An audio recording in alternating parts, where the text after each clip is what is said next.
नमस्कार, ये आकाशवाणी चंडीगढ़ है। अब आप प्रतिका से प्रादेशिक समाचार सुनिए। राष्ट्र आज 75वां गणतंत्र दिवस मना रहा है। राष्ट्रपति द्रौपदी मुर्मू ने नई दिल्ली में कर्तव्य पथ पर गणतंत्र दिवस समारोह में समग्र राष्ट्र का नेतृत्व किया। फ्रांस के राष्ट्रपति इमैनुअल मैक्रों गणतंत्र दिवस परेड में मुख्य अतिथि के तौर पर शामिल हुए। इससे पहले प्रधानमंत्री नरेंद्र मोदी ने राष्ट्रीय समर स्मारक पहुंचकर पुष्पांजलि अर्पित की और शहीदों को श्रद्धांजलि दी। इस वर्ष विकसित भारत और भारत लोकतंत्र की जननी थीम पर आधारित गणतंत्र दिवस परेड में लगभग 13,000 विशेष अतिथियों ने भागीदारी की। हरियाणा और चंडीगढ़ में गणतंत्र दिवस धूमधाम से मनाया जा रहा है। गणतंत्र दिवस पर हरियाणा का राज्य स्तरीय समारोह पानीपत में आयोजित किया गया, जिसमें राज्यपाल बंडारू दत्तात्रेय ने तिरंगा फहराया और परेड से सलामी ली। पंचकूला में विधानसभा अध्यक्ष ज्ञानचंद गुप्ता ने ध्वजारोहण किया और परेड का निरीक्षण किया। इस समारोह में परेड के अलावा विभिन्न विभागों की झांकियां भी देखने को मिली। इस अवसर पर श्री गुप्ता ने कहा कि आज देश प्रदेश का युवा ऊर्जा से भरा है और भारत संकल्प से सिद्धि की ओर अग्रसर है। उन्होंने कहा कि प्रदेश सद्भाव, सौहार्द, एक समान विकास, समरसता के साथ साथ उन बदलावों का साक्षी बन रहा है जिससे आम आदमी का जीवन सुगम हुआ है।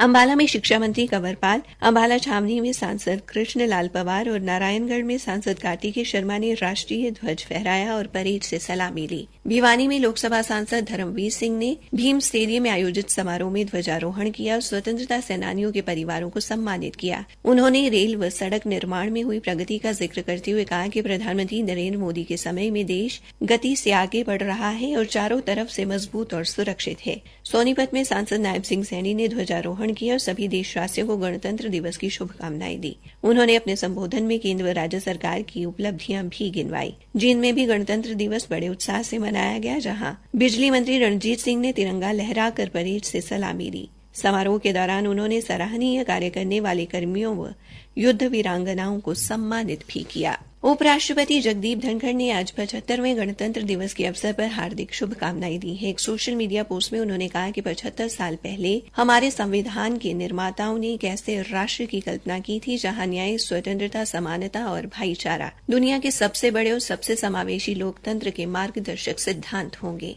उन्होंने कहा कि आज के दिन हमारे गणतंत्र के अमृतकाल में हम उन संघर्षों, बलिदानों और उपलब्धियों पर विचार करते हैं जिन्होंने भारत को मानवता के लिए आशा की किरण के रूप में आकार दिया है। उपराष्ट्रपति ने लोगों से अपील की कि वे संविधान में निहित सिद्धांतों के प्रति खुद को फिर से प्रतिबद्ध करने का संकल्प लें और एक मजबूत व अधिक समृद्ध भारत के निर्माण की दिशा में मिलकर काम करें। प्रधानमंत्री नरेंद्र मोदी ने भी 75वें गणतंत्र दिवस के खास मौके पर सभी देशवासियों को शुभकामनाएं दी हैं। केंद्र सरकार ने वर्ष 2024 के पद्म पुरस्कारों की घोषणा कर दी है। 5 लोगों को पद्म विभूषण, 17 को पद्म भूषण और 110 को पद्मश्री से अलंकृत किया जाएगा। पुरस्कार पाने वालों में 30 महिलाएं शामिल हैं। सूची में विदेशी, अनिवासी भारतीय मूल के लोग, विदेशों में रहने वाले भारतीय नागरिकों सहित 8 व्यक्ति शामिल हैं। पूर्व उपराष्ट्रपति वेंकैया नायडू और अभिनेता चिरंजीवी, अभिनेत्री विजयंतीमाला बाली एवं भरतनाट्यम नृत्यांगना पद्मा सुब्रमण्यम को पद्म विभूषण के लिए चुना गया है, जिन्हें मरणोपरांत पद्म भूषण से अलंकृत किया जाएगा। उनमें सर्वोच्च न्यायालय की पहली महिला न्यायाधीश एम फातिमा बीवी और तमिल अभिनेता विजयकांत शामिल हैं।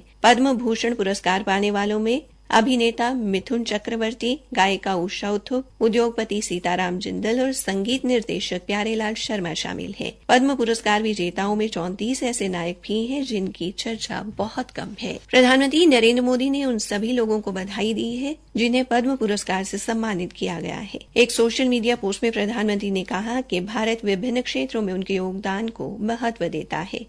श्री मोदी ने कहा कि वे अपने असाधारण कार्यों से लोगों को प्रेरित करते रहेंगे। राष्ट्रपति द्रौपदी मुर्मू ने गणतंत्र दिवस की पूर्व संध्या पर कल राष्ट्र के नाम अपने संबोधन में कहा कि भारत का प्राचीन ज्ञान दुनिया को वैश्विक पर्यावरण संकट से बाहर निकलने का मार्ग दिखाने में सहायता कर सकता है। इसी के साथ ये समाचार बुलेटिन समाप्त हुआ।